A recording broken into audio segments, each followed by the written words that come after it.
السلام عليكم ورحمة الله وبركاته نحمده ونصلي على رسوله الكريم وعلى آله وصحبه أجمعين وأن معهم برحمتك وأفضلك يا أرحم الراحمين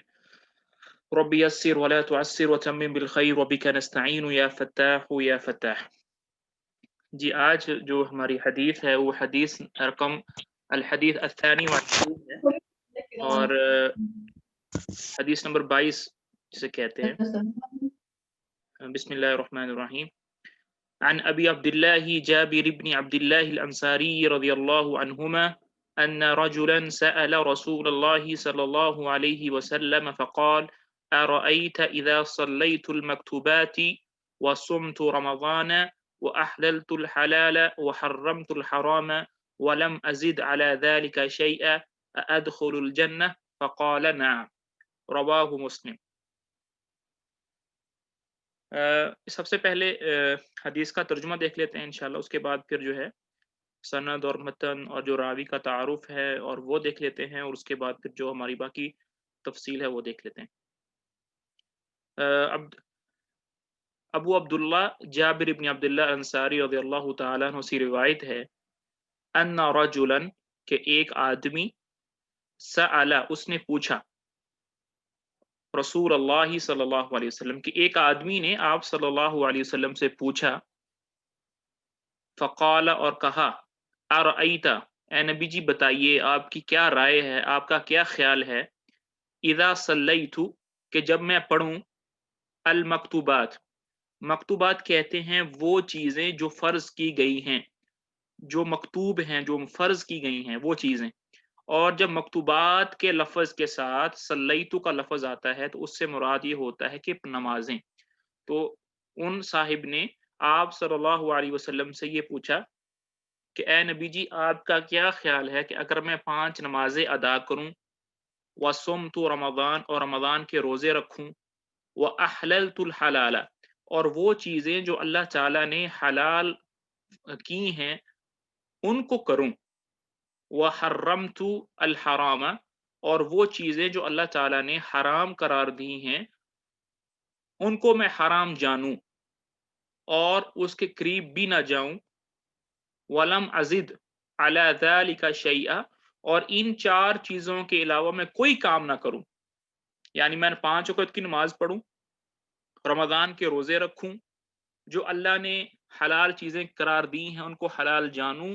اور ان کو کروں، اور وہ چیزیں جو اللہ تعالیٰ نے حرام قرار دی ہیں ان کو حرام جانوں اور ان سے بچوں، اور ان کے علاوہ میں کوئی کام نہ کروں، ادخل الجنہ کیا میں جنت میں داخل ہو جاؤں گا. قال تو آپ صلی اللہ علیہ وسلم نے ارشاد فرمایا، نعم ہاں تم جنت میں داخل ہو جاؤ گے. حدیث کو روایت کرنے والے جو صحابی ہیں وہ جابر ابن عبداللہ ہیں،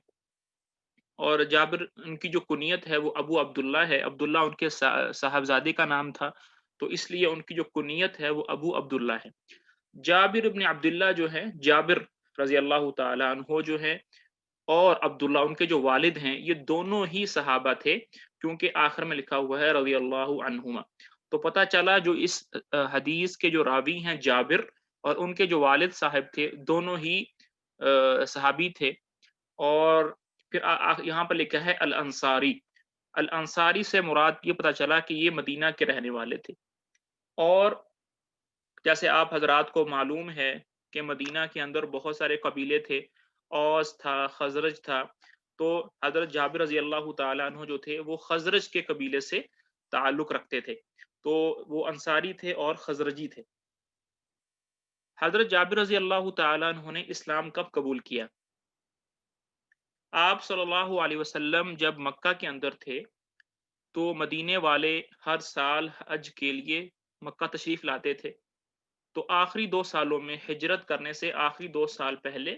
مدینہ والوں نے آپ صلی اللہ علیہ وسلم کے ہاتھ پر ایک گھاٹی میں چھپ کر بیعت کی تھی، اور یہ جو بیعت تھی اس کو بیعت العقبہ کہتے ہیں، اور یہ 2 دفعہ ہوئی تھی. پہلی دفعہ جب ہوئی تھی تو 6 حضرات مدینہ سے تشریف لائے تھے. دوسری دفعہ جب ہوئی تھی تو اس وقت 73 کے قریب مرد و خواتین تشریف لائی تھیں. تو حضرت جابر رضی اللہ تعالیٰ عنہ بھی ان 73 آدمیوں میں شمار تھے، اور بہت چھوٹے تھے، اپنے والد صاحب کے ساتھ تشریف لائے تھے۔ تو بیعت العقبہ الثانیہ جب ہوئی مکہ میں، تو حضرت جابر رضی اللہ تعالیٰ عنہ نے اس وقت اپنے والد صاحب کے ساتھ اسلام قبول کیا۔ اس کے بعد پھر آپ صلی اللہ علیہ وسلم مدینہ تشریف لے گئے۔ غزوہ بدر میں حضرت جابر رضی اللہ تعالیٰ عنہ نے شرکت نہیں فرمائی۔ اس کے بعد پھر غزوہ احد ہوا۔ احد کے اندر بھی حضرت جابر رضی اللہ تعالیٰ عنہ نے شرکت نہیں فرمائی۔ اس کی وجہ یہ تھی کہ حضرت جابر رضی اللہ تعالیٰ عنہ کی 9 بہنیں تھیں، اور آپ کے جو والد تھے عبداللہ، انہوں نے آپ کو بدر میں اور احد میں شرکت کرنے سے اس لیے روک دیا تھا کہ وہ کہہ رہے تھے کہ آپ جو ہے اپنی بہنوں کا خیال رکھو، گھر میں رہو، اور میں غزوے کے اندر شرکت کرتا ہوں۔ تو اس لیے حضرت جابر رضی اللہ تعالیٰ عنہ گھر پہ ہی رہے۔ لیکن اللہ کا کرنا ایسا ہوا کہ غزوہ احد میں ان کے والد صاحب عبداللہ کا انتقال ہو گیا۔ اس کے بعد پھر حضرت جابر رضی اللہ تعالیٰ عنہ کسی بھی غزوے میں، کسی بھی جنگ میں پیچھے نہیں رہے، ہر جنگ کے اندر آپ نے شرکت فرمائی۔ پھر آپ کو یہ بھی معلوم ہے کہ جب آپ صلی اللہ علیہ وسلم نے ایک دفعہ خواب دیکھا تھا کہ آپ صلی اللہ علیہ وسلم اپنے صحابہ کے ساتھ بیت اللہ کے اندر داخل ہو رہے ہیں، آپ لوگوں نے احرام باندھے ہوئے ہیں اور سر جو ہیں وہ مونڈے ہوئے ہیں۔ تو اس کے بعد پھر آپ صلی اللہ علیہ وسلم تشریف لے گئے تھے عمرہ کرنے کے لیے، لیکن مکہ کے جو کفار تھے انہوں نے آپ صلی اللہ علیہ وسلم کو اور صحابہ کو مکہ کے اندر اور عمرہ کرنے سے روک دیا تھا، اور وہاں پر پھر حضرت عثمان بن عفان رضی اللہ تعالی عنہ کو مکہ بھیجا تھا کچھ ڈائلاگ کرنے کے لیے، کچھ مذاکرات کرنے کے لیے۔ تو وہاں پر حضرت عثمان کو کچھ دیر ہو گئی، کیونکہ جو آپ صلی اللہ علیہ وسلم تھے وہ حدیبیہ کے مقام پر ٹھہرے ہوئے تھے، جو کہ مکہ سے کچھ فاصلے پر ہے، اور حضرت عثمان جو تھے وہ اکیلے ہی مکہ تشریف لائے تھے۔ تو وہاں پر ان کا جو قیام تھا وہ کچھ لمبا ہو گیا مکہ میں، 1 2 3 4 دن۔ تو یہ بات مشہور ہو گئی کہ کفار نے حضرت عثمان کو شہید کر دیا ہے۔ جب یہ خبر آپ صلی اللہ علیہ وسلم کے پاس پہنچی، تو آپ صلی اللہ علیہ وسلم نے ایک درخت کے نیچے بیٹھ کر اپنے صحابہ سے اس بات پر بیعت لی تھی کہ اپنی جان کے آخری قطرے تک جو ہے وہ لڑیں گے۔ اس کو بیعت الرضوان کہتے ہیں۔ رضوان اس لیے کہتے ہیں کہ اللہ تعالیٰ نے قرآن پاک میں ارشاد فرمایا ہے کہ وہ صحابہ جنہوں نے آپ کے ہاتھ پر اس درخت کے نیچے بیعت لی تھی، اللہ تعالیٰ ان سب سے راضی ہو گئے۔ تو حضرت جابر رضی اللہ تعالیٰ عنہ نے بھی وہ بیعت کی تھی، آپ اس موقع پر موجود تھے۔ اس کے بعد جب عمر زیادہ ہو گئی تھی تو پھر آپ رضی اللہ تعالیٰ عنہ کا مسجد کے اندر ایک حلقہ تھا، مسجد نبوی کے اندر، چونکہ یہ وہ صحابی ہیں جو کثرت کے ساتھ احادیث کو روایت کرتے تھے، اس لیے ان کے بہت زیادہ شاگرد تھے۔ وجہ اس کی یہ تھی کہ آپ کا مسجد نبوی میں حدیث کا ایک حلقہ تھا۔ سن 78 ہجری میں 78 میں آپ رضی اللہ تعالیٰ عنہ کا انتقال ہوا، مدینے کے اندر ہی انتقال ہوا، اور حضرت عثمان بن عفان رضی اللہ تعالیٰ عنہ کے صاحبزادے حضرت عبان رضی اللہ تعالیٰ عنہ نے آپ کا نماز جنازہ پڑھایا، کیونکہ اس وقت وہ مدینے کے والی تھے، گورنر تھے، اور قباء کے مقام پر آپ کو دفن کیا گیا۔ آپ سے تقریباً 1540 احادیث جو ہیں آپ صلی اللہ علیہ وسلم کی آپ نے روایت کی ہیں۔ یہ کچھ تعارف تھا ہمارے حدیث کے اس راوی کا۔ ابھی کچھ مسائل کو دیکھ لیتے ہیں۔ سب سے پہلا مسئلہ یہ تھا کہ ایک آدمی آئے آپ صلی اللہ علیہ وسلم کے پاس، وہ آدمی کون تھے، ان کا نام کیا تھا؟ تو میں پہلے بھی عرض کر چکا ہوں کہ جب بات مطلق ہو رہی ہو، بات جو ہے وہ سب کے فائدے کے لیے ہو رہی ہو، تو پھر ایسے آدمی کے نام جاننے کا کوئی فائدہ نہیں ہے، اور اگر نام معلوم نہ ہو تو اس کا کوئی نقصان بھی نہیں ہے۔ تو اس لیے محدثین جو ہے ان کا نام ذکر نہیں کرتے۔ فرمایا اذا صلیت المکتوبات، مکتوبات جو ہے وہ 5 وقت کی نماز ہے جو ایک دن اور ایک رات میں ہم پر فرض ہیں، جیسے اللہ تعالیٰ قرآن پاک میں سورۃ النساء کے اندر ارشاد فرماتے ہیں ان الصلاۃ کانت علی المؤمنین کتابا موقوتا، کہ نماز جو ہے وہ مؤمنین پر ایک مقررہ وقت پر فرض ہے۔ 5 نمازوں کے علاوہ کوئی اور نماز جو ہے وہ فرض نہیں ہے، الا یہ کہ وہ اس کا کوئی وجہ ہو، اس کا کوئی سبب ہو، پھر جا کے وہ واجب یا فرض ہوتی ہے۔ مثال کے طور پر اگر آپ طواف کر لیا ہے تو اس کے بعد 2 رکعت نماز پڑھنا جو ہے وہ آپ کے لیے کیا ہے، وہ واجب ہے، لیکن وہ ہر ایک کے لیے نہیں ہے، اس کی ایک وجہ ہے، وہ وجہ پائی جائے گی تو اس کے بعد وہ نماز کیا ہوگی، واجب یا فرض ہوگی۔ پھر فرمایا وصومت رمضان، رمضان ایک مہینے کا نام ہے، اس میں روزے رکھنا جو ہے وہ فرض ہیں، اور عربی زبان میں صیام جو ہے وہ روزے کو کہتے ہیں، اور روزے کی تعریف یہ ہے کہ انسان صبح طلوع فجر سے لے کر غروب شمس تک اللہ تعالیٰ کی عبادت اور اس کی قرب کی نیت کے ساتھ ان چیزوں سے دور رہے جو کہ روزے کو توڑ دیتی ہیں۔ وہ احللت الحلال، اور اللہ تعالیٰ نے جو چیزیں حلال کی ہیں ان کو حلال جاننا، ان کا یعنی ان کا اعتقاد رکھنا کہ یہ چیزیں حلال ہیں، اور ان کو کرنا، اور وہ چیزیں جو اللہ تعالیٰ نے حرام کی ہیں ان کا اعتقاد رکھنا کہ یہ چیزیں اللہ نے حرام کی ہیں، میں اس کا اعتقاد رکھتا ہوں اور اس کے قریب بھی نہیں جانا۔ پھر فرمایا ولم ازد علی ذلک،